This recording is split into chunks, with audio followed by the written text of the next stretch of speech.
Now, as you may know by now, having celiac disease is genetic, which means it has been passed down through genes from your parents. You don't just randomly get celiac disease out of nowhere. You have to have the genes in order to get celiac disease.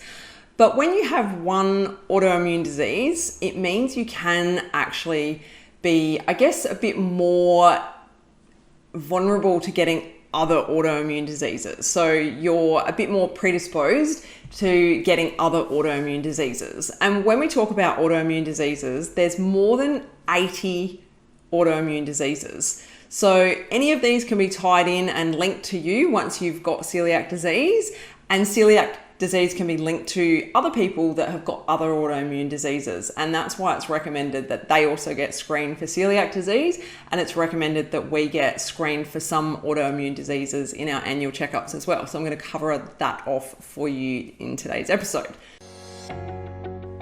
Welcome to the Healthy Celiac Show. I'm your host, Belinda Whelan from belindawhelan.com. And here you will learn to live your very best life with celiac disease. So we are going to be talking all about health-related topics because you, my friend, are more than just a woman with celiac disease. Be sure to hit that subscribe button so that you don't miss an episode, and welcome to the show.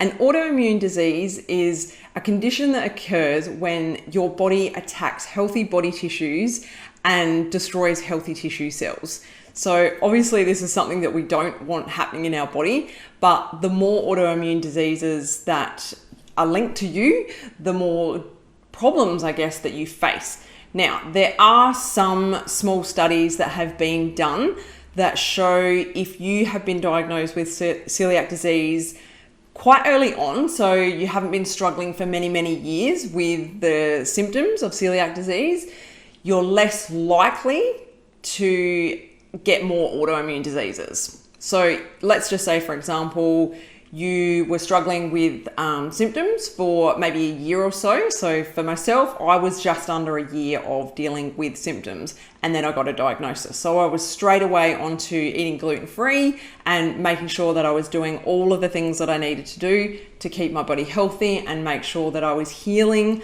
and getting on track with my celiac disease diagnosis. But then think of someone like my mum, who we are pretty sure she has had celiac disease ever since she was a child. And she only got diagnosed I can't even remember how old she was, but she was an adult. She was this was me, and I got diagnosed over 10 years ago, and she got diagnosed after me. So God, she must have been in her 60s. I can't even remember now. It's terrible. 50s. Late 50s. Sorry, mum. I should know this. But yeah, I think my mum's late 50s. That sounds about right. And so she has, I guess, had more damage done to her body over the years because she wasn't eating gluten-free. Obviously, once she got her diagnosis, she went gluten-free, and she's very, very good at sticking to a gluten-free diet. And when she had her most recent annual blood test done, it showed 0 on her blood panel work that she had any gluten in her system. So I'm very proud of her that she has achieved that, because not many people can say that that is how they're doing well with celiac disease. So anyway, my point that I was getting at with my mum is she may be more likely than, say, me, of having another autoimmune disease triggered happening to her because of having that long exposure of having gluten in her diet. So for someone that has treated themselves earlier on and, made sure that they're not eating gluten, then they are more likely to stick with just having celiac disease. Having said that, it's not a be all and end all. This is not a rule. This is not a hard and fast rule. This is just some studies have shown that you are less likely to get more autoimmune diseases if you are on track with your celiac disease, eating gluten-free. And this is why I have said in previous episodes that it's so important to continue to eat gluten-free. Don't have cheat days. Make sure you're strict. Make sure you learn everything that you can about celiac disease and cross contact and all of the information that you need so that you're not making mistakes and you're not accidentally consuming gluten, because then you've got a much higher chance of not getting other problems. Now, there are two main autoimmune diseases that are very closely linked to people with celiac disease, and they are type 1 diabetes and autoimmune thyroid disease. Now, having said this, there is no link from celiac disease and type 2 diabetes. It's only type 1 diabetes because that is an autoimmune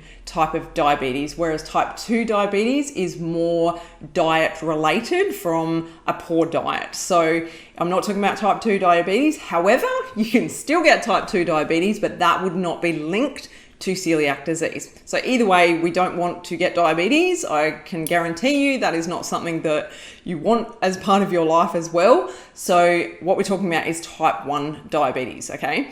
So when my niece was diagnosed with type 1 diabetes, they also tested her for celiac disease. And I'm pretty sure that they will continue to do that on an annual basis just to make sure that she doesn't get celiac disease as well. And that is why it's also important for us with celiac disease to get tested at our annual checkups for type 1 diabetes as well. So if you're not getting that done at the moment, make sure when you go and get your annual screening, your checkups, whatever you go and see your doctor for, please make sure that you ask them to do a check for type 1 diabetes as well. Now, autoimmune thyroid disease happens when the body attacks the thyroid gland, which is in the front of the throat, and you can either have an underactive thyroid or an overactive thyroid, and they both respond with the body. They make the body respond rather in different ways depending on which one you have. So an overactive thyroid can cause a racing heart, it can cause anxiety, and it can cause weight loss. Whereas an underactive thyroid can cause problems with weight gain and sluggishness and other conditions that it's easy to just kind of blame celiac disease. They can be very similar to the symptoms of living with celiac disease. So that again is why it's important to get tested for autoimmune thyroid disease. So because up to about 10% of people with celiac disease also get autoimmune thyroid disease, that's quite a high number. So that's why it's recommended that you also get tested for that. So again, just ask when you go to your annual screening to get your doctor to test you for it. It shouldn't take long. It's just another test to add to what you're already being tested for, and make sure that you rule that out each year. And then, it could help you give you the answers to some of the issues that you may be facing if you actually have a thyroid disease and you don't know about it. So definitely worth getting tested for and keeping an eye on this yearly. So this is a great reminder to keep an eye on your health moving forward, and know that it's up to you to advocate for yourself. I'm always talking about this, that we need to advocate for ourselves, whether it's with our doctors, our gastroenterologists, everyone that we come across, we need to advocate for ourselves. So you need to be the one that asks for these tests. Your doctor generally will not recommend it. They won't even, bring it up at your checkups because it's not usually on their radar. So be sure to request it at your next checkup. So I hope that helps you. Just a quick one for you today. I know everyone's busy, and I wanted to share this with you because I know it's important, and hopefully it'll help someone that's listening get the results and the answers that they need for their health. So thanks for tuning in, and I will talk with you again next week. Take care. Bye. If you enjoyed this episode, head to belindawhelan.com to get yourself a free copy of my exclusive ebook, 11 Mistakes People Make Going Gluten-Free Living with Celiac Disease.